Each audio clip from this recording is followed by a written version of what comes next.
Hi viewers, welcome to சின்னக்கா சமையல். இன்றைக்கி பாருங்கள், அருமையான ஒரு கேபேஜ் பொரியல் எப்படி பண்ணலான்னு பார்க்கலாம். அதுக்கு தேவையான அளவுக்கு பார்த்திங்கன்னா, கேபேஜில் நான் ஒரு பாதி அளவு எடுத்துக்கிட்டு நல்லா பொடியாக நறுக்கிட்டேன். பொடியாக நறுக்கி எடுத்து வச்சுக்குவோம். இப்போ கேபேஜ் வந்து ஏன்னா அது ரொம்ப நீளமாக இல்லாமல் கொஞ்சம் பொடியாக நறுக்கி எடுத்து வச்சுக்கிட்டாக்க சூப்பராக இருக்கும். இதுக்கு தேவையான அளவுக்கு கடலப்பருப்பு போட்டு பண்ணாலும் ஓகே. கடலப்பருப்பு போடாமல் நான் வெறுமனே பொரியலாக பண்ணியிருக்கேன். இப்போ இதை வந்து ஒரு குக்கரில் வச்சுட்டு ஒரே விசில் விடுற அளவுக்கு தேவையான அளவுக்கு அதில் சால்ட்டு போட்டு தண்ணி ஊற்றி குக்கரில் வேக வச்சு எடுத்துக்கிட்டேன். இப்போ அதுக்கு தேவையான மசாலாக்களே ரெடி பண்ணிடலாம். இப்படி நம்ம செய்து சாப்பிடும்போது சூப்பராக இருக்கும். அந்த கோஸிலேருந்து வர தண்ணி எல்லாம் நமக்கு கிடைக்காது. இப்போ சாம்பார்னு செய்யும்போது பார்த்திங்கனாக்கா தண்ணி விட்டு தண்ணி பிரிஞ்சிடும். அந்த தண்ணி இல்லாமல் பார்த்திங்கனாக்கா கோசு பொரியலை வந்து வேக வச்சு எடுத்து சூப்பராக செய்யலாம். பாருங்கள், கடாயில் எண்ணெய் காஞ்சதுமே கடுகு நல்லா போட்டு கடுகு பொரிஞ்சிருச்சு. தேவையான அளவுக்கு நான் கொஞ்சம் வந்து உளுத்தம்பருப்பு போட்டிருக்கேன். கடுகு பொரிஞ்சதுமே கொஞ்சம் உளுத்தம்பருப்பு கொஞ்சம் ஜீரகம் போட்டு நல்லா வறுத்துடலாம். உளுத்தம்பருப்பு ஒரு முக்கால் திட்டம் பொன்னிறமாக மாறும் தருணத்தில் பார்த்திங்கனாக்கா பொடியாக நறுக்கி நம்ம எடுத்து வச்சுருக்கிற வெங்காயம், பொடியாக நறுக்கி எடுத்து வச்சுருக்கிற வெங்காயத்தை எடுத்து அப்படியே போட்டு நல்லா வெங்காயம் கண்ணாடி பதம் வர வரைக்கும் நல்லா வணக்கிடுவோம். இப்போ உளுத்தம்பருப்பு பார்த்திங்கனாக்கா அந்த முக்கால் திட்டம் பொன்னிறமாக வரணும். அந்த முக்கால் திட்டம் வரும்போது நம்ம வெங்காயத்தை போட்டு நல்ல பொடியாக அந்த கண்ணாடி பதம் வர வரைக்கும் நல்லா வணக்கிடுவோம்.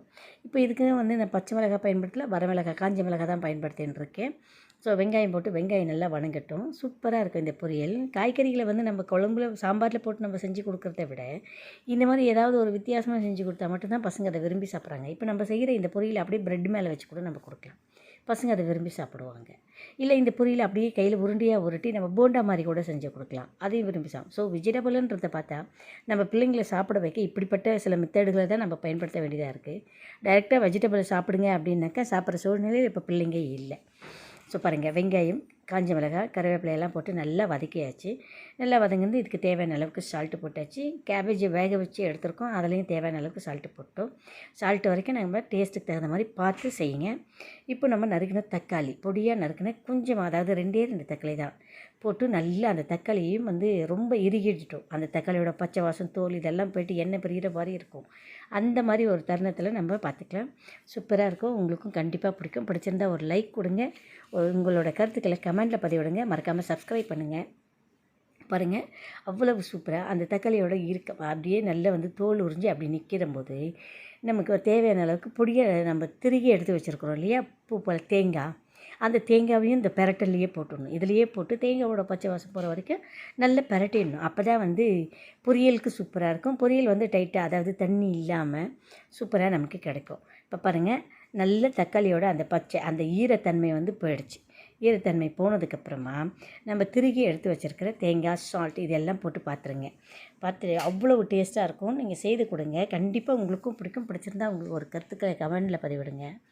மறக்காமல் லைக் கொடுங்க, சப்ஸ்கிரைப் பண்ணுங்கள். சப்ஸ்கிரைப் பண்ணவங்க ஷேர் பண்ணுங்கள். பாருங்கள், தக்காளி வந்து அருமையாக எரிகிருச்சு. இந்த தக்காளி எருகின இந்த தருணத்தில் வந்து நம்ம வேக வச்சு ட்ரையாக, தண்ணி இல்லாமல் ட்ரையாக எடுத்து வச்சுருக்கிற கேபேஜ், அந்த கோஸ் அதுக்கு இல்லையா, அதையும் எடுத்து வச்சுக்கோங்க. இப்போ நம்ம பூ போல் திருவி வச்சுருக்கிற தேங்காவை எடுத்து அப்படியே கொட்டி கலரலாம். இந்த தேங்காவோட பச்சை வாசம் நமக்கு போகணும். தேங்காவோட மேக்ஸிமம் நம்ம வந்து தேங்காய் வந்து நல்லா முத்தின தேங்காவை தான் போட்டு திருகி இருக்கிறோம். அதனால் வந்து தேங்காவோட பச்சை வாசம் ஓரளவுக்கு டக்குன்னு போயிடும். இப்போ இந்த தேங்காவோட பச்சை வாசம் போனதுமே நம்ம அலம்பி எடுத்து வச்சுருக்கிற கொத்தமல்லி இதிலே போட்டு கிளறிடுங்க. கொத்தமல்லியோட அப்படியே அது கொஞ்சம் அப்படியே வதங்கின மாதிரி இருந்தாக்கா சூப்பராக இருக்கும். ஏன்னா பொரியலுக்கு மேலாப்பில் தூணா கொஞ்சம் பச்சையாக இருக்கும். அதனால தான் இப்போ இதில் வந்து தேங்காவோட போட்டு நல்லா வதக்கிடலாம். கொத்தமல்லி நல்லா வதங்கிடட்டும். வதங்கினதுக்கப்புறமா நம்ம ட்ரையாக எடுத்து வச்சுருக்கிற கேபேஜ் இருக்குது இல்லையா, இப்போ இந்த தருணத்தில் டேஸ்ட் பார்த்துக்கோங்க. இதுக்கான டேஸ்ட்டு மட்டும்தான் நீங்கள் பார்க்கணும். ஏன்னா ஆல்ரெடி கேபேஜில் வந்து நம்ம போட்டாச்சு, கோஸில் வந்து நமக்கு ஏற்கனவே சால்ட்டு போட்டுட்டோம். அதனால் இப்போ இதில் பார்த்துக்கோங்க. இதில் ஓகே உங்களுக்கு சரியாக போச்சு அப்படின்னும்போது இப்போ நம்ம பொடியாக நறுக்கி வேக வச்சு எடுத்து வச்சுருக்கிற அந்த கோஸு, அந்த துண்டுகளை போட்டு அருமையாக அப்படியே மேலே கீழே போட்டு கிளறி விட்டுருங்க. சூப்பராக இருக்கும். அவ்வளவு டேஸ்ட்டாக இருக்கும். அதாவது கோசு பொரியல். ஆமாம், கடலப்பருப்பு தேவைன்னா கடலப்பருப்பு போட்டுக்கோங்க. நான் கடலப்பருப்பு போடல, உளுத்தம்பருப்பு மட்டும்தான் போட்டிருக்கேன். பாருங்கள், போட்டுச்சு நல்லா மேலே கீழே பூ போல், ரொம்ப போட்டு கலர வேண்டாம். ஓரளவுக்கு அப்படியே மேலே கீழே பூ போல் கிளறி விட்டுட்டு அப்படியே கொஞ்சம் நேரம் டம் கட்டி எடுத்து வச்சுட்டு பரிமாறுங்க. பிள்ளைங்க அப்படி விரும்பி சாப்பிடுவாங்க. அவ்வளோ டேஸ்ட்டாக இருக்கும். அதான் இதை நான் சொன்னேன். இப்போ இது இருக்கிறத அப்படியே உருண்டையாக பிடிச்சி போண்டா மாதிரி போடலாம், இல்லை இதை அப்படியே பிடிச்சி தட்டையாக பண்ணி வடை மாதிரி போடலாம், என்ன வகை வேணாலும் போடலாம். இது அந்தளவுக்கு நம்ம செஞ்சுருக்கிறத மல்டிபர்பஸாக நம்ம பயன்படுத்திக்கலாம். அவ்வளோ டேஸ்டியாகவும் இருக்கும், சூப்பராகவும் இருக்கும். ஸோ இப்போ நம்ம செஞ்சுருக்கிறது வந்து கோசு பொரியல். அதுவாக தான் நான் பண்ணியிருக்கேன். மதிய லஞ்சுக்கு சூப்பராக பாக்ஸில் போட்டு கொடுத்தனுப்பதுக்காக வேண்டி பண்ணியிருக்கேன். ஓகே, உங்களுக்கும் கண்டிப்பாக பிடிக்கும்.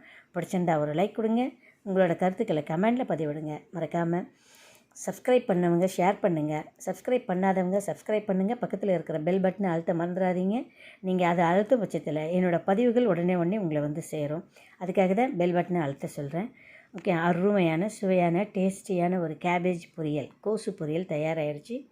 கண்டிப்பாக உங்களுக்கும் பிடிக்கும். பிடிச்சிருந்தா ஒரு லைக் கொடுங்க. இதை வந்து அப்படியே ஷேர் பண்ணுங்கள். சூப்பரான ஒரு கேபேஜ் பொரியல் சாப்பிட்டு பாருங்கள். செம்ம மாசாக இருக்கும். அவ்வளோ டேஸ்ட்டாக இருக்கும். ரொம்ப ஸ்மூத்தாகவும் இருக்கும். உங்களுக்கு தேவைக்கு ஏற்ற மாதிரி செய்ததற்கு பாருங்கள். ஓகே, நன்றி. அருமையான பதிவு சின்ன சமையலில். அடுத்த பதிவில் இதை விட பெட்டராகவும் இதை விட சூப்பராகவும் இல்லை உங்களுக்கு என்ன வேணுன்றதை கேட்டாவோ அந்த பதிவுகளை நான் பதிவிடுறேன்.